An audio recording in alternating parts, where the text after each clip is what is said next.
Good morning, colleagues, wherever you are. We are greatly honored to have you today, yet into another series. Colleagues, wherever you are, good morning, good afternoon, and good evening. We are greatly honored with our partners, Humanist Media Africa, who give us this segment on the Humanist TV Africa. So CONSENT is greatly honored to partner and be in position to raise and scale up issues to do with consumer protection and better business. All these revolve around ethical aspects. So having brought this, we started with issues to do with sustainable lifestyles, and then the aspect that coming in that our sustainable lifestyles are at stake, and what is giving us and making them or putting them at stake are many operations, many activities, and different other aspects. Today, we are still going in to handle the issues where we are looking at our sustainable lifestyles at stake. We looked at different aspects of food, taking it as our responsibility. We looked at different aspects with regards to highly hazardous pesticides. Today, we are bringing in the element where we want you listening to us, your friends, colleagues, we want you to say no to double standards in the importation and usage of agrotoxins.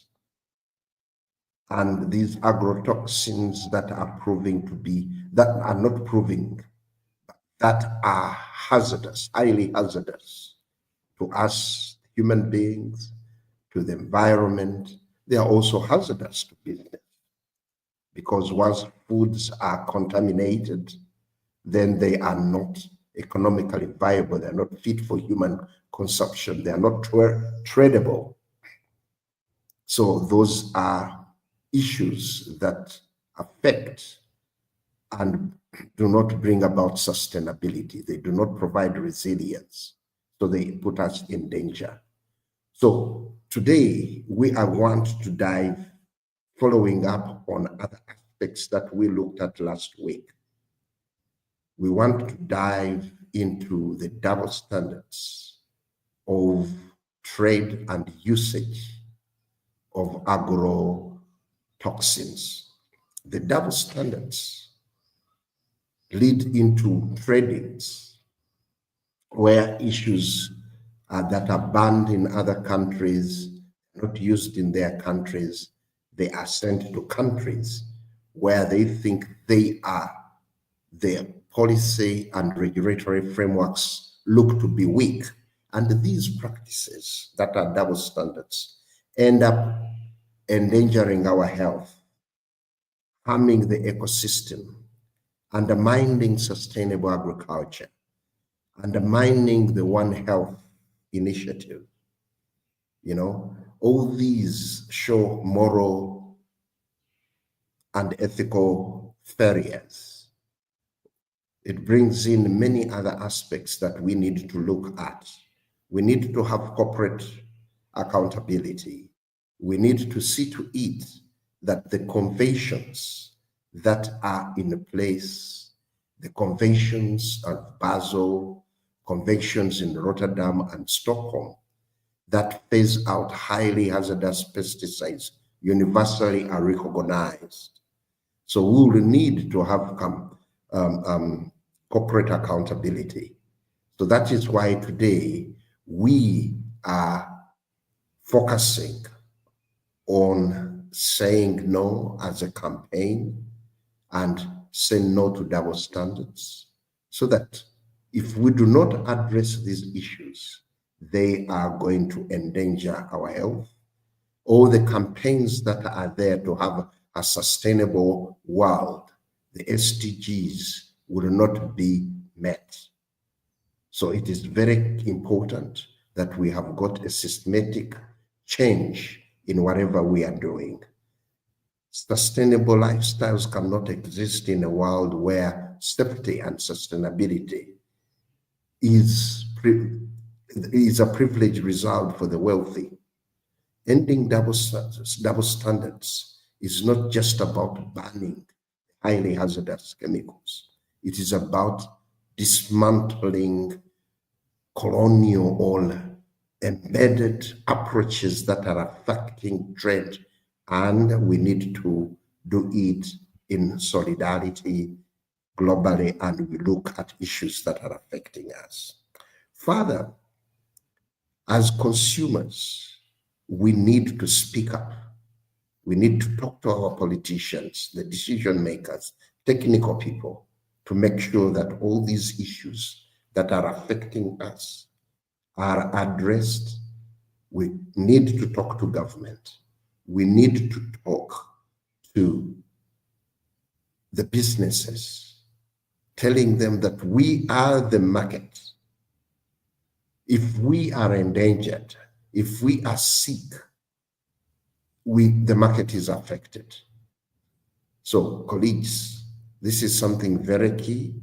Double standards in the agrotoxins is a kind of a betrayal to sustainability and justice, equity. So we need to end that by all speaking up, adding our voice. So today, having all these thoughts and minds together, we would love to dig deep. And to dig deep into these issues is my colleague, Bernard. Bernard, I'm always honored to have you on the show with me to speak out on these issues so that we build a sustainable food system, we build a resilient life where we have better businesses, we have got sustainable lifestyles. Poverty continuously hinges with us and hovers over our heads because of failure in certain aspects. So, colleagues, wherever you are, I would like us to welcome Bernard. Bernard, who is a head of program at CONSENT, but also a coordinator for Food Safety Coalition Uganda. So, Bernard, the floor is yours, and we look forward to your sharing. All right. Thank you, Henry. I hope you are able to hear me. Just yes, to be sure that. Hear you loud and clear. Okay. Also hoping that you can see me.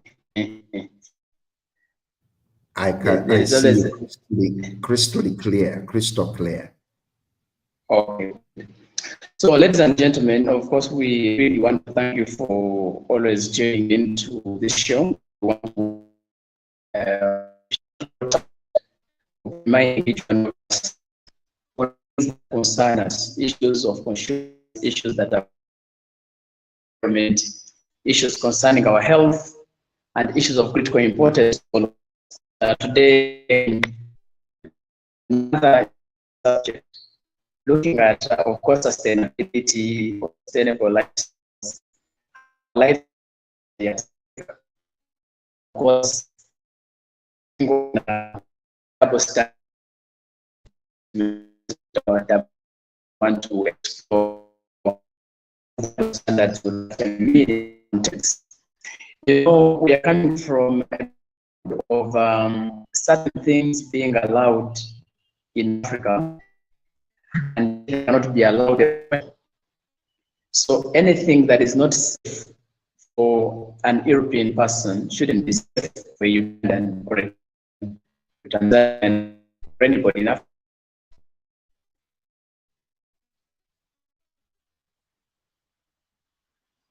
Bernard, is the connection poor? Well, I don't know why it has kept on a little bit. But now you're very clear. Please go ahead. What I'm saying is that sometimes if something has been confirmed as not safe for human beings in Europe, it will mean that that product can be safe for any other human being anywhere elsewhere. So that is, if you have a product, let us say a chemical compound, and that's been registered by experts as unsafe for Americans, the fact that Americans are human beings, then it means it's not safe for any other human being, irrespective of the country where they come from. Unfortunately, you realize that some of the products that are actually considered not safe for humans, they seem not to be safe for human beings in Europe, and they are considered, I don't know whether they're considered safe for Africans. It is something that is coming up as a double standard. So when you talk about double standards, we are looking at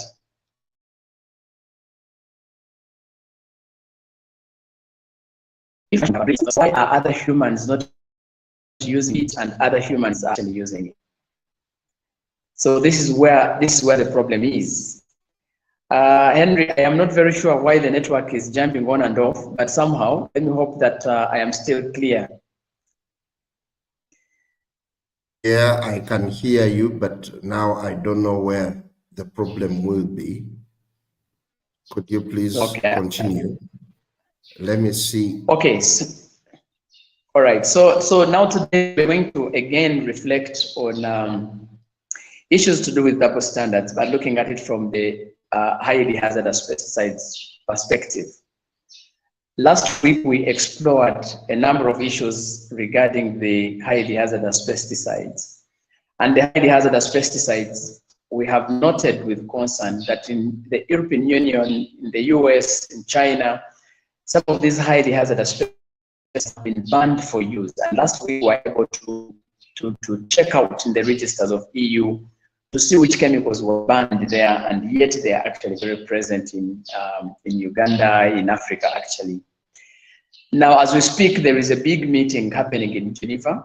The experts are meeting again under the Basel Convention, under the Rotterdam Convention, and under the Stockholm Convention, discussing the issue of highly hazardous pesticides, and are actually adding the list of the pesticides that are not supposed to be used anywhere. And then I will also have to remind you that irrespective of the fact that some of the highly hazardous pesticides have been banned for use in the EU and in the US, most of them are still being sent to the African countries, but also to Asia and other countries. And that is why we are coming up today to talk about the double standards. And before we go to analyzing the double standards, I wanted to speak through the Rotterdam Convention, just to make sure that all of us are at the same page when we talk about Rotterdam Convention. I will also a little bit speak through the Stockholm Convention, and then later I'll also speak about the Basel Convention. What are these conventions talking about? These are the international conventions that bring all of us to board, all African countries, actually the UN, the United Nations, and everybody, every country. So there is a regulation, or there are regulations in place that are supposed to be protecting people from these double standards that you're talking about. So maybe to begin with, let me share with you something small on the Rotterdam Convention. So the Rotterdam Convention, it is one of those international treaties that we have in place, and its mandate or its purpose is to facilitate a shared responsibility and a cooperation in the international trade of highly hazardous chemicals. Those include also the chemicals, the pesticides, and other industrious chemicals. So it speaks about, it brings about a responsibility, a shared responsibility, and a cooperation in the international trade of those hazardous chemicals and pesticides, and of course focusing on protecting human health and the environment. So in this convention, they don't talk about protection of the European Union. They don't talk about the protection of the US. They don't talk about the protection of Chinese. They don't talk about protection of Indians or Africans. They're talking about protection of human health. So as long as somebody is a human being, the Rotterdam Convention provides for protection of that individual against the highly hazardous pesticide or chemical exposure. So we are looking at the exposure to these highly hazardous substances and their impact on human health. And so the Rotterdam Convention, which is an agreement, a treaty for all countries to follow suit. So we are supposed to follow the provisions in this convention. So if the convention is looking at protecting people against exposure to highly hazardous pesticides, against the highly hazardous chemicals, why would a member of the Rotterdam Convention export the same hazardous pesticides to other countries? Because the convention actually has quite a number of provisions, but let me talk about the two major provisions in that convention. That convention, the Rotterdam Convention, talks about the prior informed consent. It provides for the prior informed consent, what we call PIC, that I talked about last week.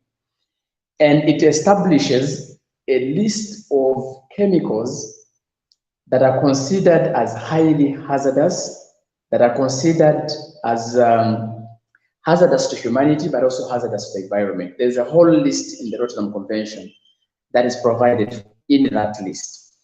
And so it outlines the chemicals that are supposed not to be used, or that are supposed to be banned for use by human beings, or the chemicals that are strict, they call them restricted chemicals, that you can only use them under restrictive measures. So the Rotterdam Convention provides those. Now, it's very unfortunate that our countries, including Uganda, where we come from, including Kenya, including Tanzania, including Burundi, the whole East African community, including Africa as a whole, we still have chemicals that are spelled out in the Rotterdam Convention as highly hazardous, as supposed to be banned, and indeed they have been banned in the EU and in the US, but the African states are still importing them. Now the question is, when we are members of the Rotterdam Convention and we have agreed that these chemicals are supposed to be banned for use, for protecting human lives and protecting the environment, why then is the EU, for instance, still exporting them to Africa? Becomes a question. They ban them in the EU, and the EU says this chemical falls under the Rotterdam Convention, and so it is not supposed to be used because it is dangerous to human beings and it's very dangerous to the environment.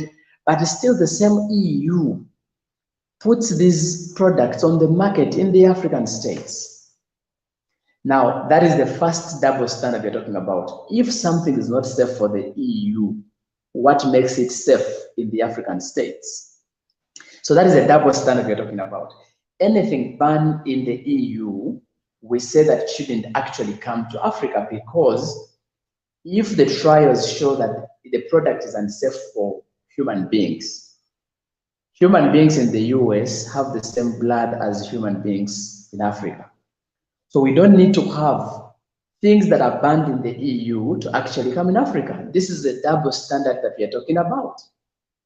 And now when you look at the prior informed consent under the Rotterdam Convention, it says that a country that wants to export a highly hazardous pesticide or chemical to another country, the country that is going to receive it, or the country of destination, must consent, must accept that, yes, guys, we are willing to take on that product, please send it to us. Now, this is why we're coming back to the African states.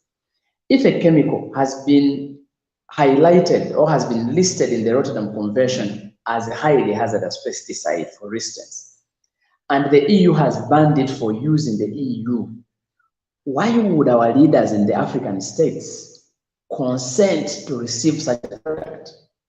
This is where we are coming from. The EU has said this product is not safe for use. It is highly hazardous. It can cause mutations in human beings. It is carcinogenic. Maybe a little bit.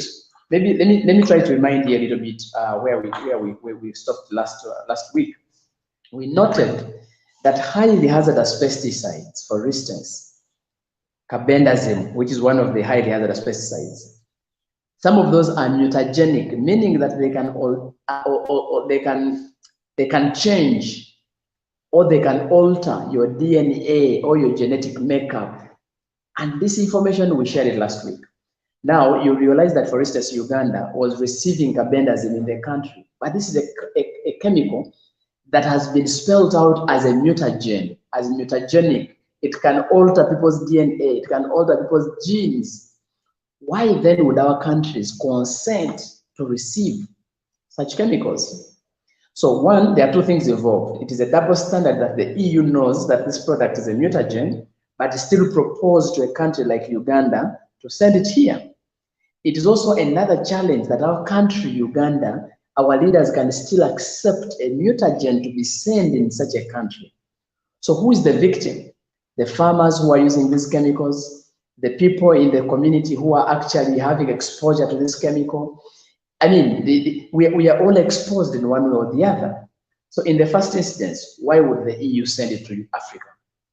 To be specific, in Uganda. And why would Uganda actually accept such a product? Is it an issue of capacity that our leaders are not informed, that they are not aware, that they do not know? I mean, when they send you a pre-informed consent form, they tell you the properties of the chemical.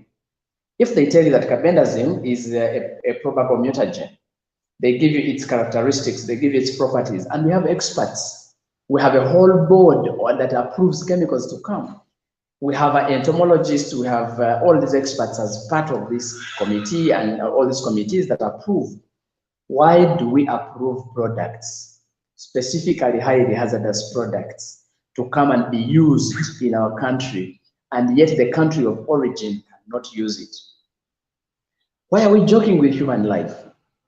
Why are we putting lives of our people at stake? When people start using these chemicals, certainly, of course, they will use them because, one, the consumers, the farmers, and other stakeholders have not been informed about these problems that can be caused by these highly hazardous pesticides. So when you bring them and you don't sensitize the masses, people will use, and they think because you are government and you've approved them, yes, they will use.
Okay.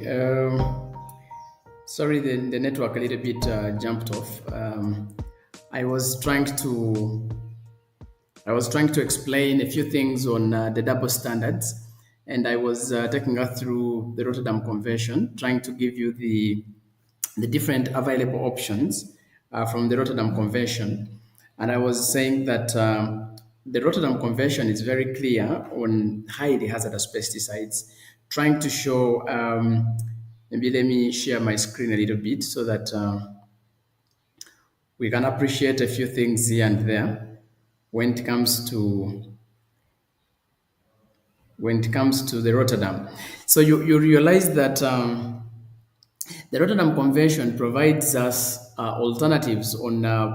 It gives us kind of provisions on the prior informed consent, and what that means. Prior informed consent is basically looking at aspects of before, if you're a country and you want to export a particular chemical compound which is highly hazardous, you are supposed to notify the country of the destination, the country of destination where you're going to send that country, and you're supposed to inform them 1 year before you send the chemical. What that means is that, for instance, if you want to import, or rather export a chemical from the EU in 2026, you have to notify a country like Uganda that, hey, we are going to send you a chemical in 2026, and these are the details of the chemical. This is chemical. This is a fungicide, can apply ABCD, and this is how it works. It is a mutagen. It is having potential to cause cancer or whatever it is. So those companies or that country that wants to export, they will notify the country of destination within 1 year. And within that same 1 year, the country of destination that they have written to is supposed to respond in writing, saying that, oh, yes, for us, we shall take it. For instance, if Belgium, or let us say Germany, is sending a particular highly hazardous chemical in Uganda, Germany will write to Uganda. Uganda will receive this prior informed consent, and Uganda will accept to or will reject, depending on what our leaders have decided. Now, it's very unfortunate that, for instance, Uganda, more than half, we're talking about 65% of the chemicals that are being used in the country have been, first of all, they cannot be used in the country of origin, meaning that they have been banned in the countries of origin, and for us, we are allowing them to come. And when we engage with the EU, they say, no, but those are prior informed consent. Your government actually accepted that you can use them. So when you look at the first provision is that there is a double standard. The EU sending a chemical to African countries. That is already a double standard. Secondly, our countries accepting these products even when you have an opportunity to reject them. So the question is, are our leaders informed? Do they even know what they are actually approving? Do they understand the implications of these things? Do they look at it holistically, the issues on health, the effects on the environment, etc.? So you find that the consumers are being, I want to use the word betrayal. We have been betrayed by our own leaders who have received documents notifying us that this chemical is highly hazardous or even extremely hazardous, by the way. And then they proceed to consent to bring them to us. And then look at this poor farmer in the village X accessing a product like mancozeb, which was banned a long time ago. You just imagine a person accessing a chemical like paraquat. I have seen Kenyans using a lot of paraquat, which was banned long time ago in the EU, but they're still importing it to Kenya, to Uganda. We still see mancozeb in Uganda. We still see carbendazim in Uganda. We still see maneb in Uganda. All those chemicals which were banned because they are highly hazardous in nature, but we are still receiving them. So the question is, why is the EU sending them to Africa? And yet the Rotterdam Convention is there to protect human beings, is there to protect the environment. It has even highlighted those same chemicals as highly hazardous. Besides, why would also our leaders accept them in our countries? Could they be bribed? Could it be that they don't understand these things? Could it be that our leaders are interested in other things apart from human life? What exactly is it? And that's why we are talking about the double standards. What is not safe for the EU? What is not safe for an American? What is not safe for a Chinese shouldn't be safe for an African. It shouldn't be safe for a Ugandan, for heaven's sake. It shouldn't be safe for a Kenyan. It shouldn't be safe for a Congolese. So whatever is not working in the EU must not work here. And the convention is very clear. The Rotterdam Convention is very clear. All those chemicals have been highlighted, but surprisingly, we keep seeing them in Africa. We keep seeing the multinationals importing them in African countries, which is something that we need to think about.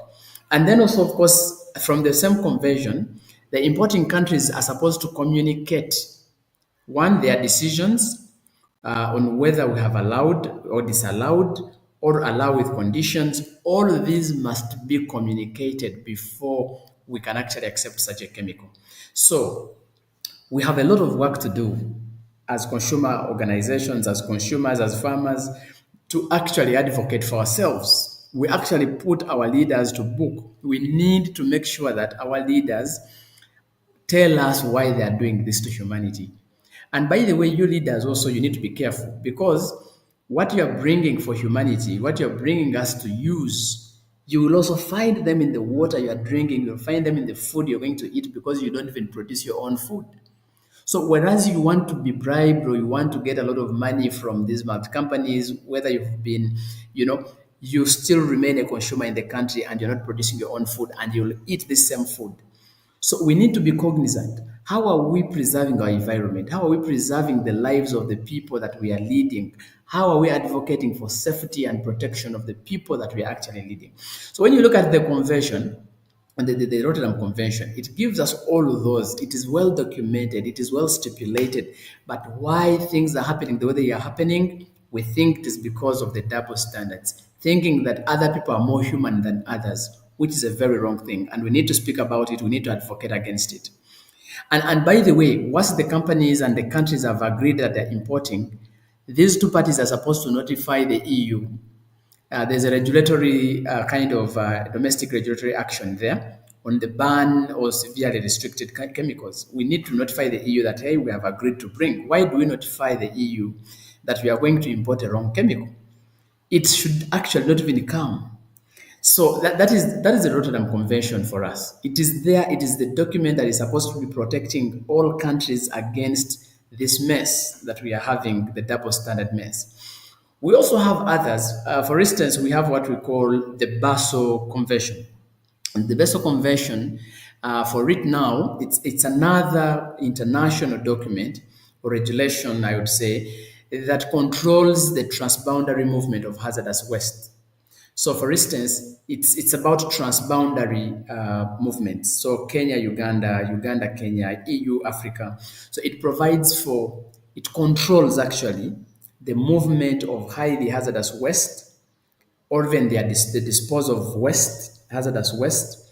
It also looks at its mandate is really aiming to reduce hazardous waste generation and also preventing the dumping of such waste in less developed countries. So when you look at our countries that are developing, others are less developing, the Basel Convention prevents the developed countries from dumping their hazardous waste to the developing countries. So if this convention exists, the question now would be, why would the developed countries come and dump their highly hazardous waste in the developing countries like ours? If you look at Africa, most of our countries are developing countries. But you see there is a lot of hazardous waste that is coming to our countries, and yet the Basel Convention is there to protect this. This is an internationally recognized regulation that we agreed upon as the UN, as entities, as countries, that we should actually protect the developing countries from such hazardous waste. So when you import, for instance, your highly hazardous pesticides, how are you handling the waste that comes from those highly hazardous pesticides? Recently in 2023, we saw in South Africa, in Durban, how one of the warehouses burnt to ashes and it was containing highly hazardous pesticides. So all that waste went into the water. We saw the fish dying. We saw people having complications. We had people have miscarriages and etc. So the question is, why do we even allow such waste to come to Africa or the countries that are developing? Why? Yet we have the Basel Convention that we all agreed upon, that we're going to protect our people against all these things. So the export of hazardous waste requires, first of all, prior written consent from importing countries. And it must actually disclose what are you shipping, which chemical is it, how hazardous is it, at what extent can it cause trouble to communities, to human life, to environment. We have all those provisions with us. The question is how and why we are still accepting such products to come in our countries. Why our leaders still give prior informed consent for that. Why the EU, the US, and other countries that are manufacturing them, why actually you're still even sending them to us? Because the Basel Convention also encourages reduction of hazardous waste generation. Actually, it encourages that we should reduce, first of all, generation of that waste and also dumping it in water sources, in the environment, etc. It also looks at, it provides that waste should be managed as close as possible to their source of generation as much as possible. It says that the waste that you're generating, you must keep it closer to yourselves. Why then are you producing your own hazardous waste and send it to the African countries? This is a double standard. So the Basel Convention and the Rotterdam Convention, then it seems not to be protecting us, and yet these are the internationally acceptable ways of protecting consumers, or protecting the environment, or protecting people from access or exposure to highly hazardous pesticides.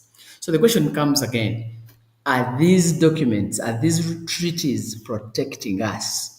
Are they put to use to protect the environment against the highly hazardous pesticides that are actually causing trouble to our environment, that are causing trouble to our people, that are causing cancers, that are causing mutagens, that are causing reproductive toxicities, that are causing a lot of toxicity to water, to the environment, to the air we breathe? Where are we? We need a whole campaign. We need to halt this whole mess. We need to be human. We need to come back to a drawing board and go and revise the Rotterdam Convention. We need to go back and check what does the Basel Convention talk about. So we need not to pretend around. We need to be realistic to ourselves. When we get these international treaties, why are the international treaties working for the EU? Why are they working for US? Why are they working for China? Why aren't they working for Africa as well? Why aren't they working for the poor communities, the developing countries? And yet these were internationally accepted. So I've given you just a sample of the Rotterdam Convention. I've also given you the sample of the Basel Convention. By the way, we also have another convention where we are all, again, signatories. We have what they call the Stockholm Convention. Since I think 2001, it came to force in 2004, something called the Stockholm Convention. Now, the Stockholm Convention is also a global treaty, and this treaty is aimed at protecting human health and the environment from persistent organic pollutants, or these are the chemicals actually that remain intact in the environment for long periods. They are chemicals that actually, once you put, for instance, in your garden, they will last in your soil up to around 41 years or so after stopping to use them. Now, you can imagine if you have this kind of pollutant in your environment, and then you use it and you accept it in your country to be used by farmers who do not understand these things. They are not aware, they're not informed, but they're finding it on the market. Certainly, they will buy and they will use in the gardens, they will use everywhere. And you know what that means? It simply means that you are putting the lives of those individuals at risk. You are putting the environment at risk of containing this persistent pollutant for a very long time. And so people will be born, they find the environment that is polluted with that particular chemical, and then they'll keep with it for a very long time. And then it affects their reproduction, it affects their respiration. So you'll see a lot of respiratory diseases. It goes on to affect their challenges. I mean, it's a whole challenge that we need to deal with as urgently as possible to protect our environment. So when you look at the Stockholm Convention, as we are speaking now, a team of experts from the Stockholm Convention, from the Basel Convention, from the Rotterdam Convention are convening now in Geneva to discuss more products actually to be thrown away, to be banned from the EU.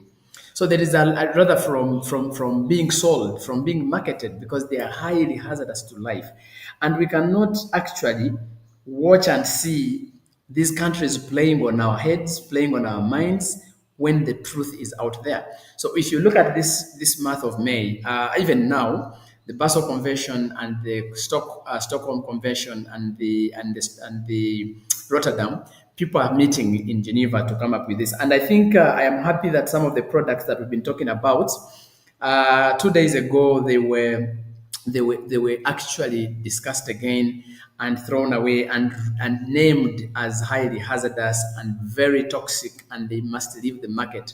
So if you look at what Mr. Chimera is sharing down there, you can be able to get all of the details I'm talking about in that briefing. There's a briefing that they have provided, a briefing for the journalists and the communicators about the different things that they have agreed upon. It is as recent as yesterday. It is as recent as yesterday. And today evening it will be updated.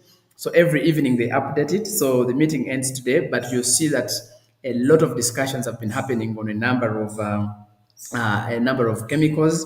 I think as of yesterday, there is a chemical that, I think two chemicals that were officially pronounced as highly hazardous again, that they have to leave the market actually. And I think one of them is very prominent in our country, in Uganda. I also saw it in Kenya. I have also seen it being used in Tanzania. So quite a lot of chemicals being used, but they are not supposed to be even on the market. Just a quick one. I just want to check for us the latest chemical that was that this convention has decided to throw away. I think one of them is. Let me just a second here. Yeah, so they have agreed that this what is this chemical?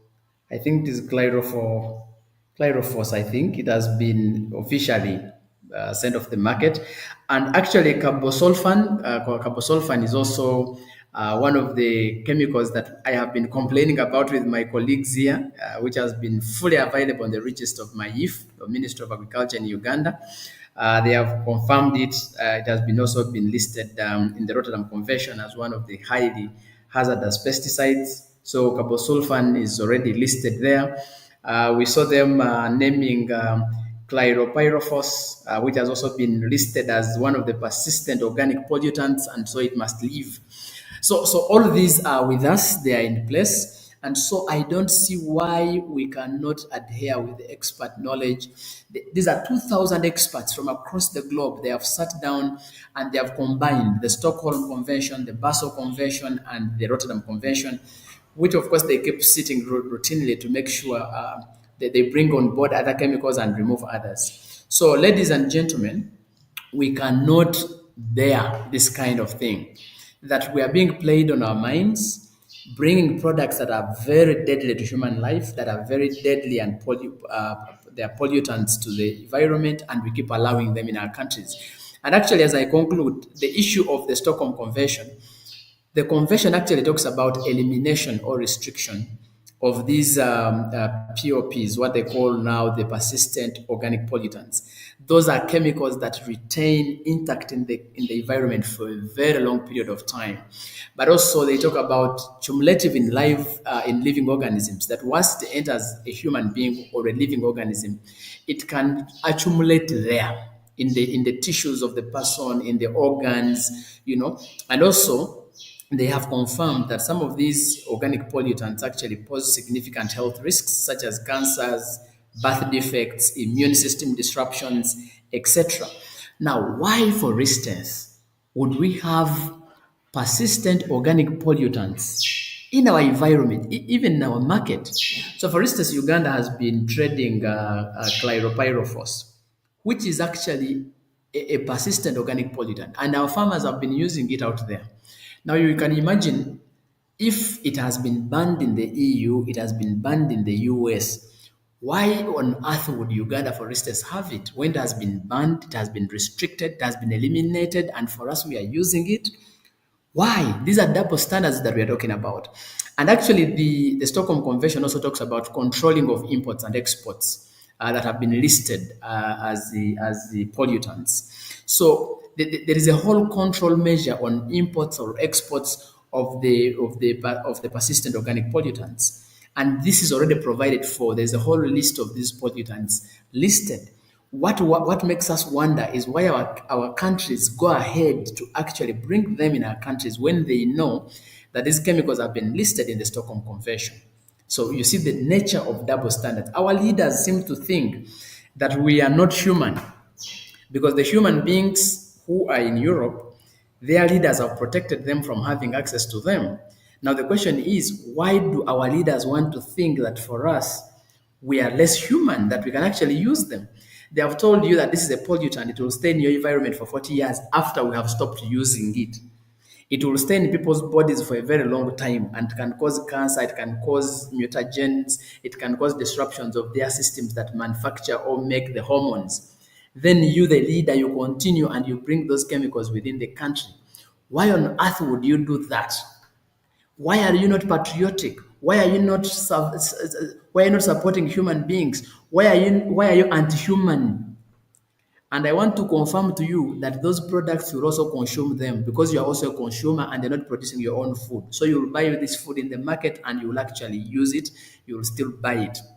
So, ladies and gentlemen, I want all of us to put our hearts together, put our hearts, our minds, our bodies, our actions, our interventions together to fight together towards having human rights and consumer rights being adhered to, making sure that the multinational companies are not bringing in our countries products that are already eliminated elsewhere, that are restricted elsewhere, that are banned elsewhere, and they're bringing them to our country.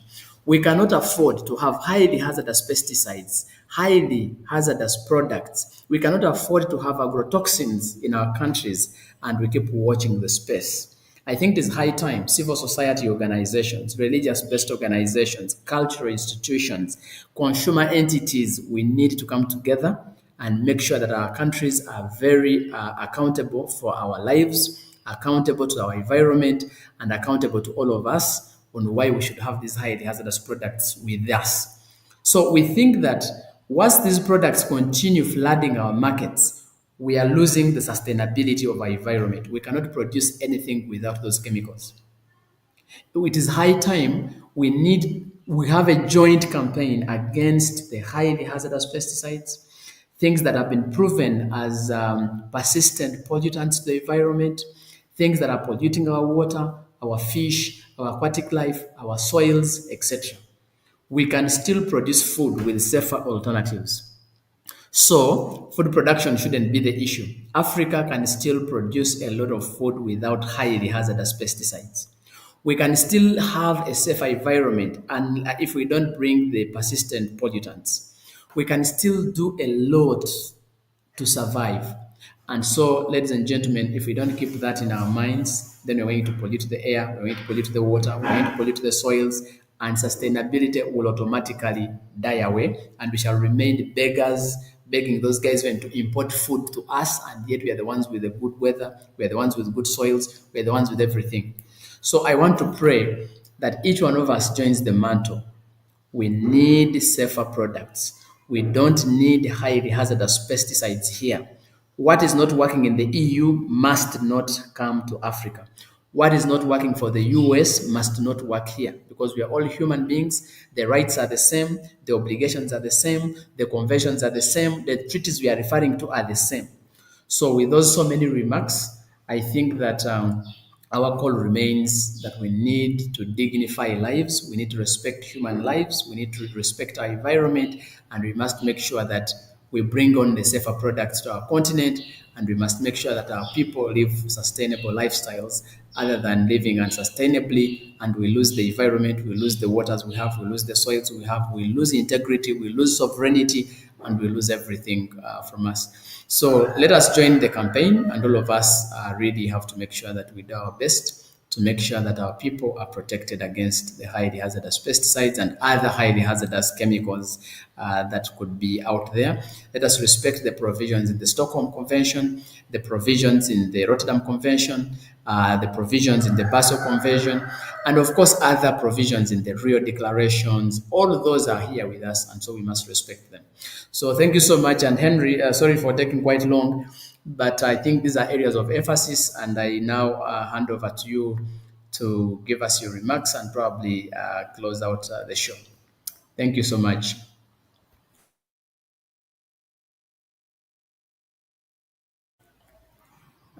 Mr. Chimera, are you still there? You may need to unmute your microphone so that. Okay, so maybe as Chimera comes, I will always keep reminding us that the reason we are campaigning against all these things, they seem to be obvious reasons that are already scientifically proven, that are already available with us, and everybody knows them. Last week, I was able to show you where those things are, where they are written, and where you can get them.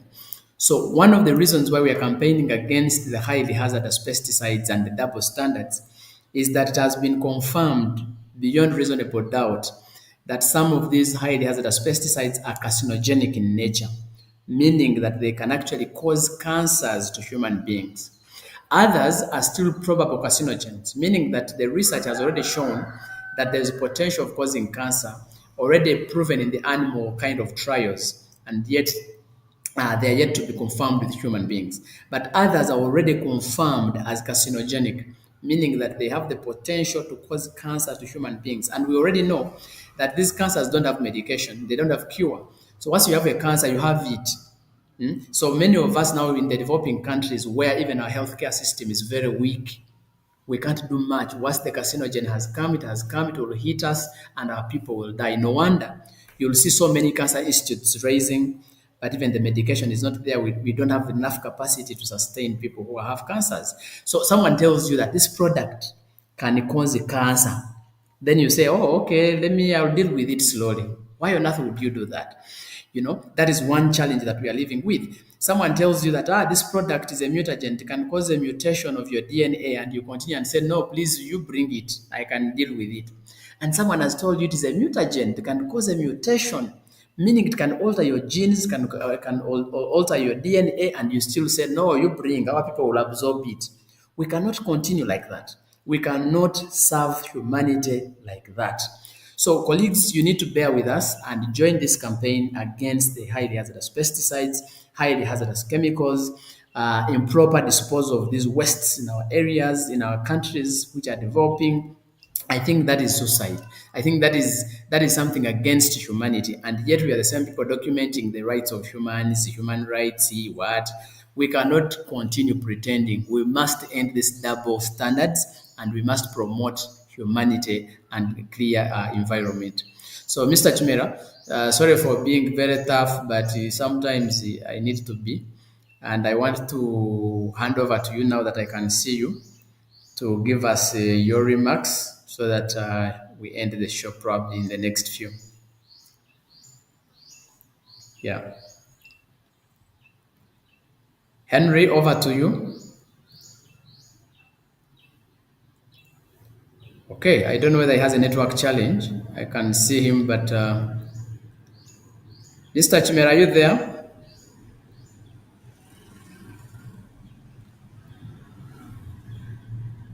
Mr. Chimera, I hope you are getting us. If you're not getting us, then I could add on more substance. We are waiting for you to address us.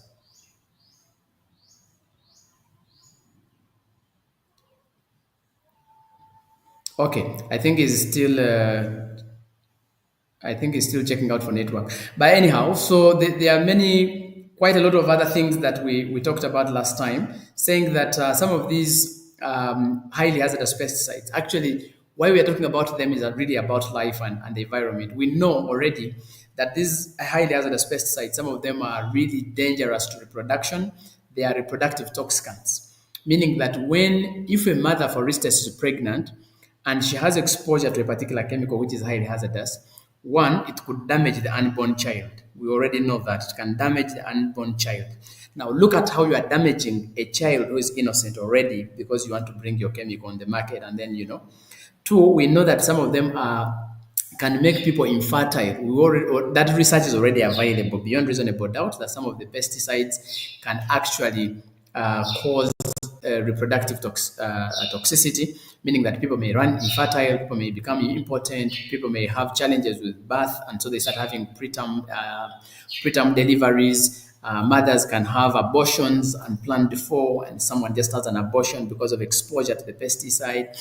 I mean, all those are reproductive toxicities that are already confirmed that are here with us. We also know that some of these pesticides have already, the highly hazardous pesticides, have a connection with toxicity to aquatic life, that when they get in contact with water sources, with fish, with whatever, they kill the fish, they kill aquatic life. But remember, aquatic life provides us food, it provides us all these things. So why we are even bothered to talk about the double standards is that why should these highly hazardous pesticides come and damage our water sources, and yet they're not damaging the water sources in the countries where they're coming from? Why should they come and damage reproduction of our people, and yet the reproduction of the other people, or where they are coming from, their reproduction is well sorted? Why should these chemicals come and pollute our air, and yet the other guys who are making them, for them their air is very good? So that is why we are talking about the double standards. Why would we allow our people to have these challenges, yet where they're coming from, they are saved? So this is why we are bothered about the double standards. That's why we're talking about the importation of agrotoxins, and that's why we are saying we must make sure that we hold our people very accountable. So, Mr. Chimera, I don't know whether you have finally come on board to close the show, or whether you still have challenges No, with thank your you very much, network. Bernard. You That need to was quite unmute great. meanwhile. Thank you Sorry, very much, Bernard. we That can't was hear you, quite Mami good. Chimera. And I would like to thank you very much for helping us transverse the global dispensation where Mr. you Chimera, we can't hear help you. us that we do not.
Mr. Chimera, it seems your network is not well, and I see we have only just a minute.